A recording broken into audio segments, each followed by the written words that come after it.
Jadi saya ini akan memaparkan tentang budaya positif di sekolah.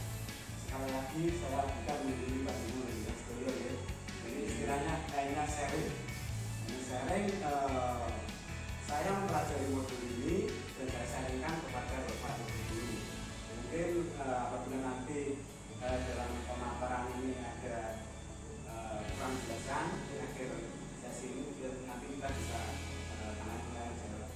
pertanyaan memantik dulu dengan Pak Amin. Setuju atau tidak setuju? Pendapat dengan hukum dapat mendisiplinkan anak. Setuju atau tidak?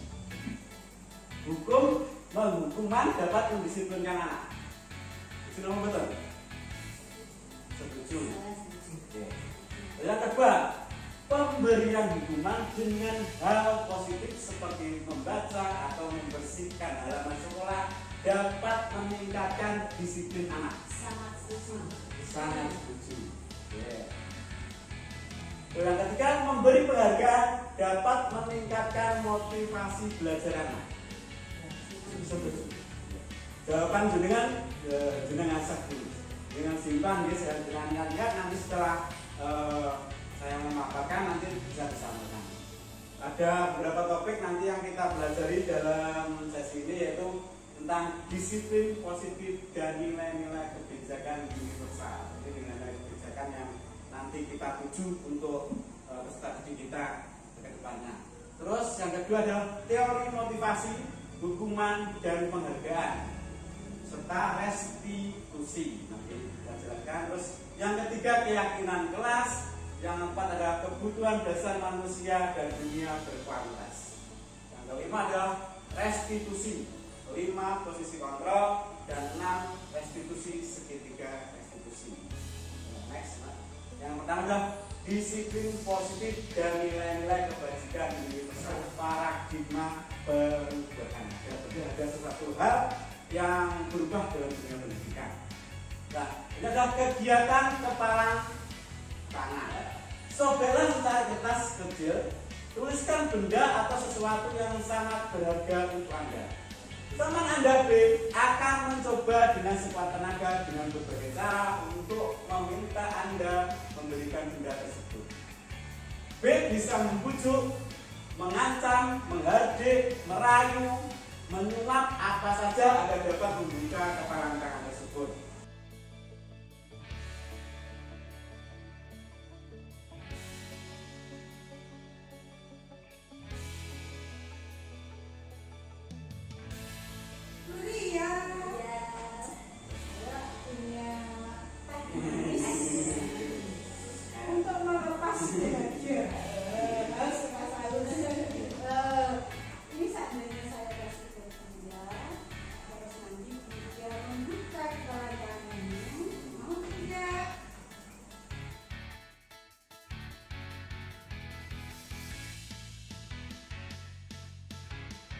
Mau tunjukkannya?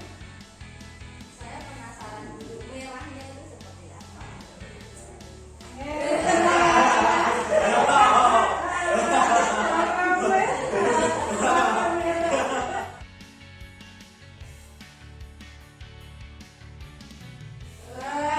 Berarti bisa ditukar dengan ini. Boleh.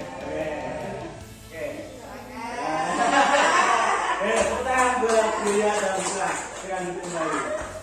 Apa yang terjadi? Ternyata Mbak Ria mau melepaskan genggaman tangannya untuk apa? Untuk menerima uang. Ditukarkan dengan uang 100.000. Sebenarnya di dalam hati manusia itu tidak bisa, orang lain tidak bisa mengontrol. Semuanya adalah ilusi. Ilusi itu tentang diri kita adalah mengontrol mulut, ternyata itu hanya sebuah ilusi. Sejatinya kita itu tidak bisa mengontrol. Yang bisa mengontrol diri kita adalah diri kita sendiri.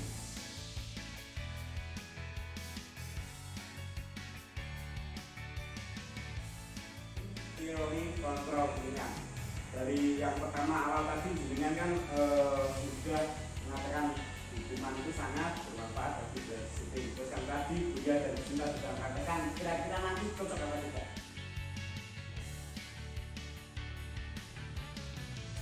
Nah, dalam teori kontra adalah semua perilaku memiliki tujuan. Jadi apa yang dilakukan Mbak Ria adalah memiliki tujuan. Terus saya bisa mengontrol orang lain. Ternyata dalam teori kontra Anda tidak bisa mengontrol orang lain. Yang bisa mengontrol adalah diri kita sendiri.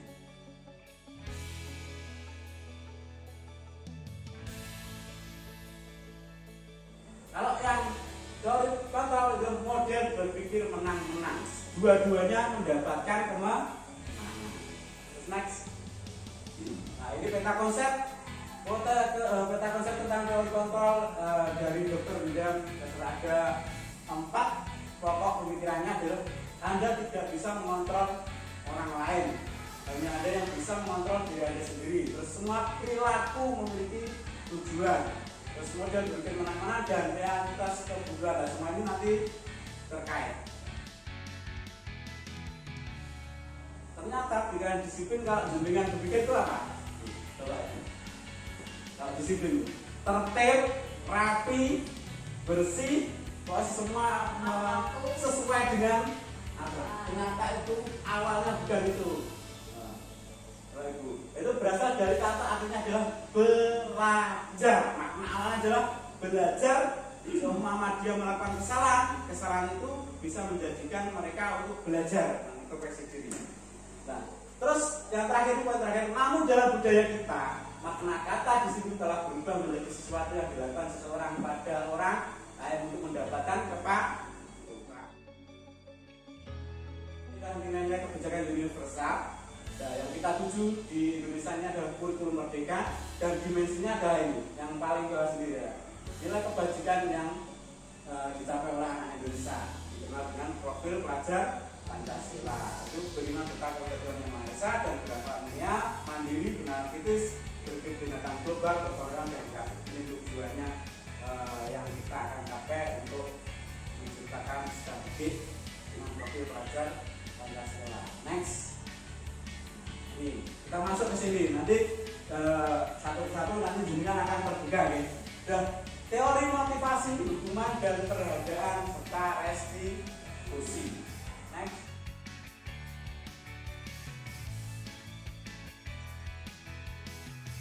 Terus yang kedua, untuk mendapatkan imbalan dari orang lain, nah, institusi, apa yang akan saya dapatkan apabila saya melakukan, nah, contoh tadi, Buria tadi ya.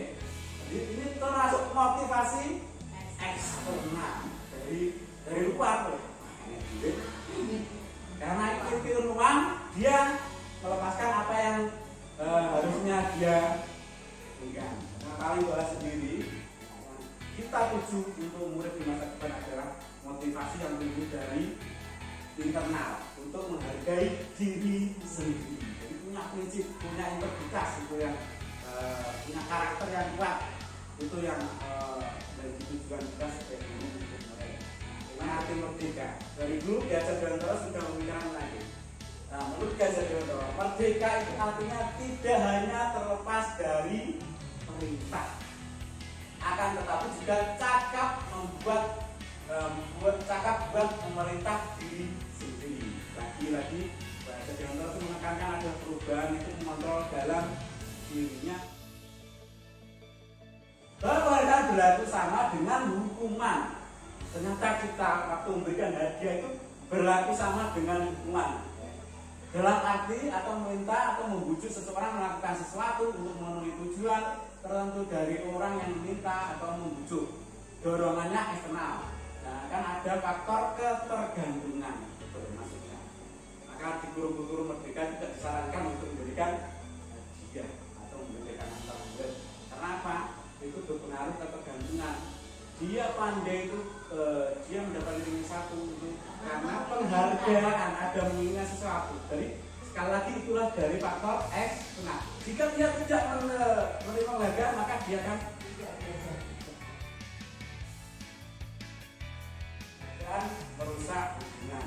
Cuma nanti kalau dijadikan sesuatu suatu saat kita tidak bisa memberi, maka itu akan merusak hubungan. Dan mengurangi motivasi intrinsik. Itu yang paling penting adalah motivasi intrinsik. dari motivasi yang ada di dalam diri kita itu. Next, bentuk program kebajikan ini menggunakan apresiasi.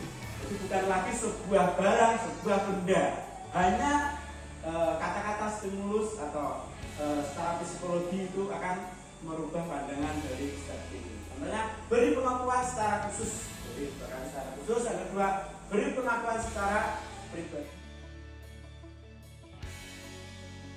Contoh pengakuan apresiasi kebajikan. Ada contoh.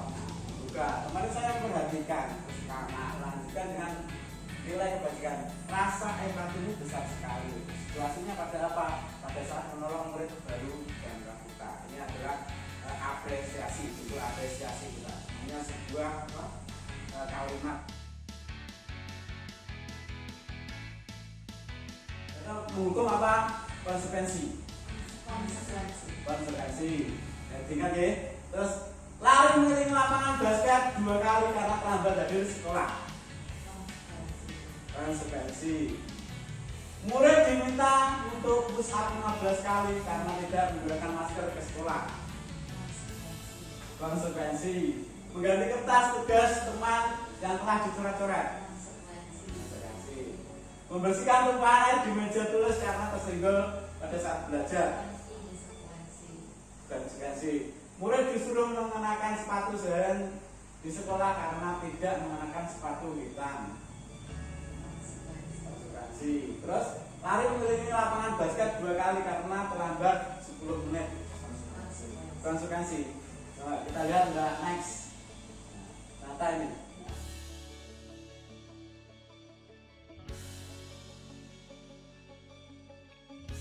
Dan konsekuensi. Perbedaan hukuman dari ini hukuman. Ini adalah dinyatakan hukuman disebutkan seperti ini. Sesuatu yang menyakitkan harus terjadi. Sangat menyakitkan. Yang kedua, membuat anak sakit fisik, hati untuk jangka yang lama. Terus anak membenci kedisiplinan, bukan malah disiplin, tapi malah membenci. Terus paksaan, jelas itu. Mendorong anak menyakiti diri sendiri. Konsep diri yang buruk, anak belajar untuk menyembunyikan kesalahan karena takut hukum, dia menyembunyikan kesalahan. Terus marah, rasa bersalah, dipermalukan, merasa dan tidak. Saya sendiri juga melakukan itu. Setelah menyadari ternyata itu salah semua. Hukuman itu sangat tidak efektif, sangat tidak. Restitusi, kalau tadi hukuman, konsekuensi, ini restitusi. Ini yang paradigma terbaru kita adalah restitusi. Restitusi adalah proses menciptakan kondisi bagi murid untuk memperbaiki kesalahan mereka sehingga mereka bisa kembali kepada kelompok mereka dengan karakter yang lebih kuat.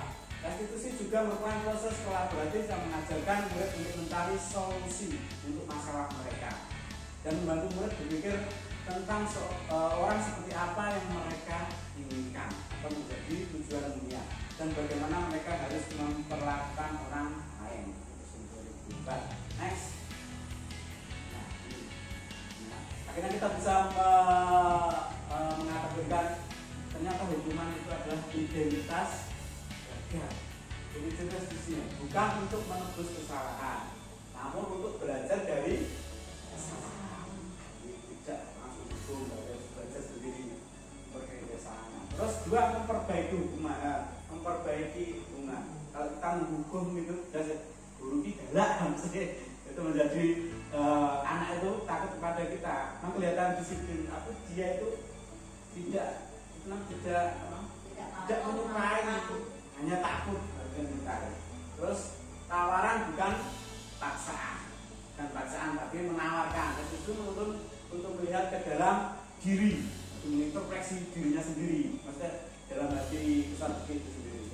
Dan itu mencari kebutuhan dasar yang mendasari tindakan. Jadi semua perilaku memiliki tujuan, ya, ini yang disebut ya.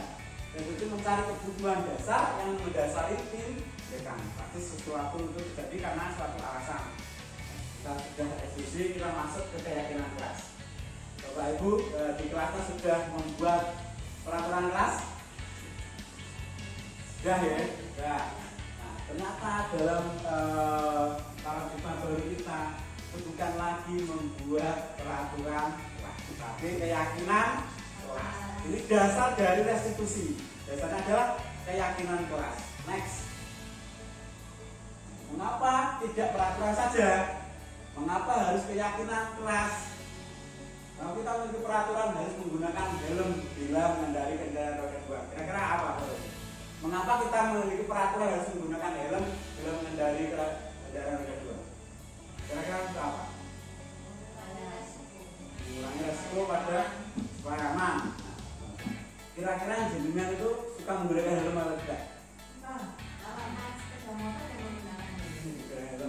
Ya, berarti itu yang disebut itu adalah timbul dari prinsip dari hati kita. Makanya selama menggunakan helm bukan lagi karena takut polisi, ya. Terus, nah, mengapa kita? Inilah dasar dari keyakinan kelas. Itu adalah yang pertama adalah peraturan kelas.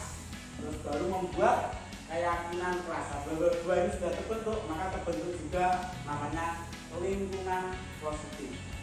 Nah, lingkungan positif itu semua begitu positif, bukan lagi karena aturan, bukan lagi karena kata paksa. Oke, next.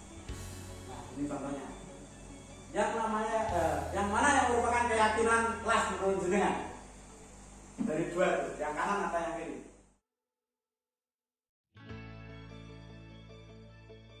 Biasanya kita membuat keyakinan kelas adalah ini. Jadi tabel itu adalah semua rasa hormat. Kata hormat itu banyak macamnya ya. Jadi keyakinan klasik cenderung berbentuk abstrak, kalimat yang banyak disinikan. Masing-masing murid bisa menjabarkannya sendiri-sendiri. Di kalangannya lebih luas. Nah, kalau terlihat itu berempati terhadap perasaan orang lain. Itulah terlihat ya. Tapi kalau kita mendengarkan ajakan seperti ini. Saat orang bicara, yuk saya bantu. Terus berperilakunya adalah tersenyum, sama. Itu tabel D. Tabel D-nya adalah hormat itu tampak seperti datang tepat waktu. Tidak tampak seperti ada sering hadir mengambil di lapangan. Dengan dari dasar peraturan kelas itu ternyata bisa dibuat menjadi keyakinan kelas. Yang sudah membuat peraturan kelas di kelas masing-masing, kita rubah menjadi keyakinan kelas. Contohnya seperti ini. Mengembalikan buku ke tempatnya pakai kata-kata yang lebih positif. Contohnya adalah tanggung jawab. Tanggung jawab kok nanti tanggung jawab bisa meliputi yang banyak sekali ya di dunia. Itulah contoh-contoh dari keyakinan kelas. Dilarang mengganggu orang lain. Berubah menjadi kalimat positif. Positifnya apa? Menghormati orang lain. Jadi bukan lagi dilarang, jangan melakukan, tidak boleh, tapi berubah dengan kalimat positif. Terus dilarang melakukan kekerasan. Itu dalam keyakinan kelas keselamatan, menghormati orang lain. Kebutuhan dasar manusia dan dunia berkualitas. Ada 5 kebutuhan dasar. Next, Pak. Yang mendasari anak itu berperilaku dan lain sebagainya. Dan kebutuhan yang paling pokok adalah bertahan hidup. Itu dengan apa? Makan dan minum. Itu yang paling pokok ya. Kebutuhan kita sebagai manusia, bukan strategi saja. Kita sebagai manusia ada 5 kebutuhan dasarnya. Terus kasih sayang dan rasa diterima. Ya, kita membutuhkan rasa kasih sayang dan rasa diterima. Terus penguasaan itu rasa diakui, divalidasi.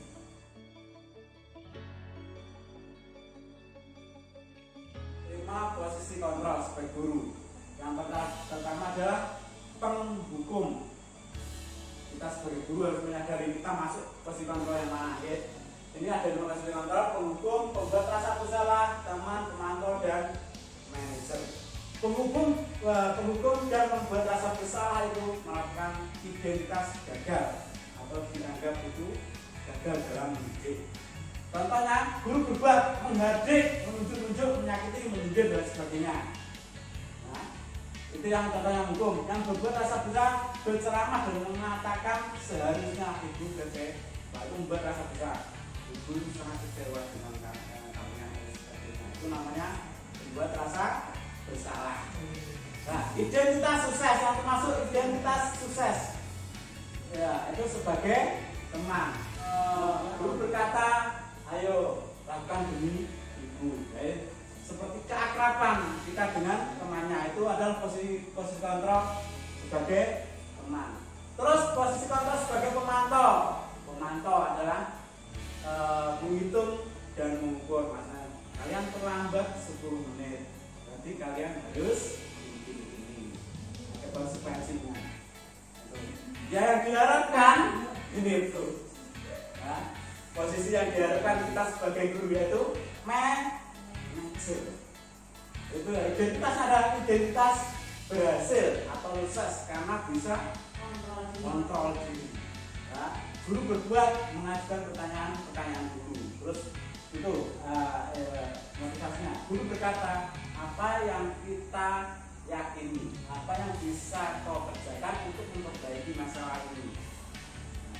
Jadi ditawarkan, tidak lagi dulu ditawarkan. Kira-kira kamu punya solusi apa untuk mengatasi masalah? Terus hasilnya menguatkan pribadi, jadi dari dalam diri lagi. Berkaitan dengan dunia berkualitas, murid meletakkan dirinya sebagai individu yang positif dalam berkualitas. Terus murid berkata, bagaimana caranya saya bisa memperbaiki keadaan? Jadi menyadari diri dan akhirnya bisa bisa berubah untuk memperbaiki diri secara realistis. Next, posisinya kontrol adalah membuat rasa bersalah. Terus kamu tidak pernah benar melakukannya. Nah, ini adalah posisi kontrol sebagai penghukum.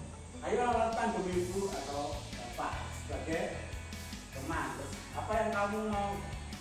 Apakah kamu mendapatkan stiker bintang hari ini? Ini posisi pemantau dengan imbalan.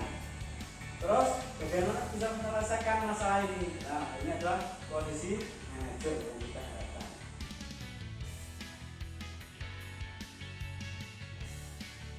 Ketiga, restitusi. Ini ketika kita menghadapi masalah murid yang nakal atau murid yang melakukan kesalahan di sekolah. Next, ada 3 tahapan seperti 3 restitusi. Yang pertama adalah menstabilkan integritas. Seperti contoh, setiap orang pasti melakukan kesalahan. Kamu bukan satu-satunya yang pernah melakukan kesalahan ini. Menstabilkan integritas. Lalu yang kedua adalah validasi kebutuhan. Kamu tentu punya alasan mengapa melakukan itu. Contohnya kalimat. Yang terakhir adalah menanyakan keyakinan kelas. Nah, itu dasar kita sudah membuat keyakinan kelas, maka kita bisa menjalankan segitiga restitusi. Jadi menanamkan dulu nilai kebajikan yang harus dipatuhi oleh murid sendiri. Next. Nah, ini menstabilkan integritas pada tahapannya adalah membuat berbuat salah itu hal yang manusiawi, tidak ada manusia yang sempurna. Jadi contoh-contohnya ya, kira-kira dengan kata-kata yang lebih positif. Nah, itu dalam tahapan menstabilkan identitas. Nah, validasi tindakan yang salah. Jadi lebih dasarnya tindakan manusia itu adalah memenuhi kebutuhan dasar. Jadi anak itu kalau melakukan kesalahan itu pasti ada yang kurang dari 5 kebutuhan dasarnya. Entah itu kesenangan, kebebasan, dan sebagainya. Menanyakan keyakinan. Ini adalah tahap yang ketiga. Terus kita apabila yang kita percaya di kelas setelah kita nilai apa yang telah kita sepakati, keyakinan apa yang telah kita sepakati. Nah, ini kata-kata untuk mengintervensi 30 detik ya. Nah, itu kita bisa memakai ini. Apakah kamu ingin berbuat lebih baik? Oke, refleksi. Baik Bapak Ibu, tadi sudah saya sampaikan pemaparan tentang budaya positif. Mungkin ada salah satu dari Bapak Ibu yang menyampaikan refleksi untuk seperti itu. Monggo. Ya, dari paparan Pak Aris untuk saya ya seperti itu ternyata masih banyak kekurangan. Jadi tentang tadi mungkin ada yang saya rasa itu seperti hukuman untuk memaksakan kepada anak. Ternyata setelah ada paparan dari Pak Aris, ternyata yang saya tinggalkan saya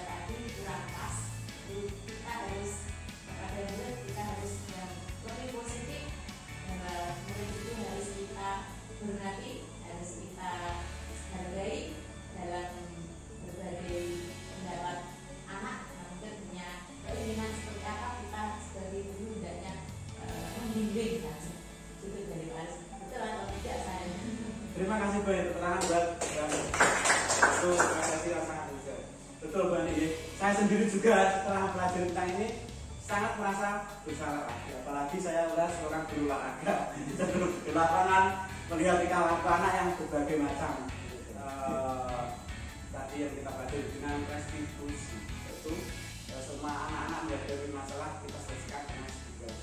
Baik Bapak itu sebagian pemaparan, nanti ada contoh video waktu saya membuat keyakinan kelas dan juga penerapan segitiga restitusi.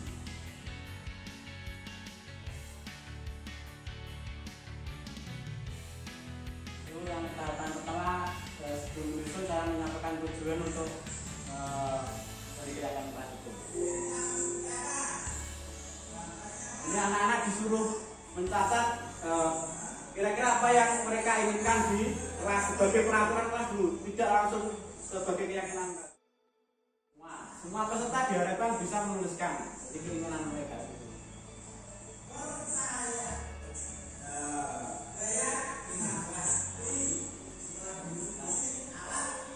Kita mengategorikan, cuma ini termasuk dalam apa kita jadikan sebuah keyakinan kelas. Terus penguatan, jadi diantarkan untuk meyakini itu. Jadi peraturan kelas kan banyak, tapi kalau kita membuat keyakinan kelas mungkin hanya sedikit jadi. Anak-anak menuliskan itu ada yang sama, ini saya hapus mungkin kelompoknya sama. Tidak boleh membuang sampah sembarangan, menata barang yang rapi. Itu kita membuat keyakinan mencintai lingkungan sekolah. Semua dilarang ramai di kelas, terus tidak mencontek temannya, itu menghargai dan menghormati teman dan orang lain. Tidak boleh mencuri barang milik teman, menghargai barang milik lain. Berangkat pagi dikasih sesuai jadwal, menghargai diri sendiri. Jadi disiplin itu bukan dari melihat peraturan, tapi karena dirinya sendiri.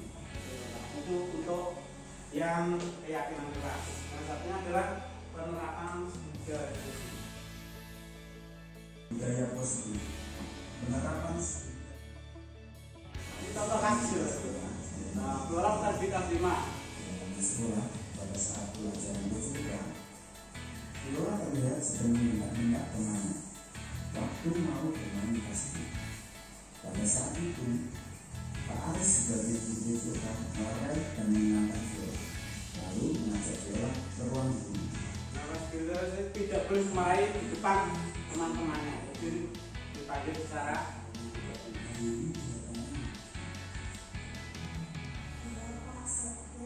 tahapan menstabilkan identitas. Jadi kita biar mereka bercerita, kita hanya menanggapi. Memvalidasi tindakan masalah.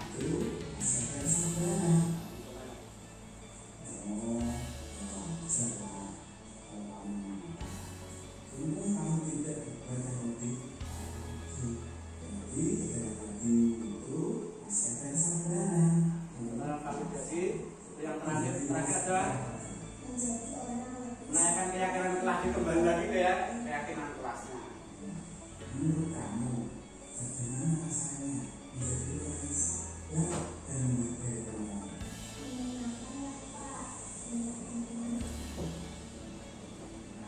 Oke, ampun.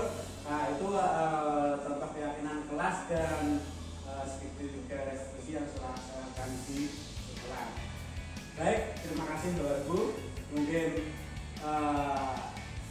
hanya sekedar sharing saja. Kalau bermanfaat, nanti kita bisa berkolaborasi. Sekarang berkolaborasi ya, dengan mau tahu lebih detail lagi apa itu keyakinan kelas dan segitiga restitusi. Nanti kita bisa saling sharing, berbagi ilmu. Bisa saja dari saya, ada salah kata, saya minta maaf yang saudara. Sekali lagi terima kasih atas waktunya. Assalamualaikum warahmatullahi wabarakatuh.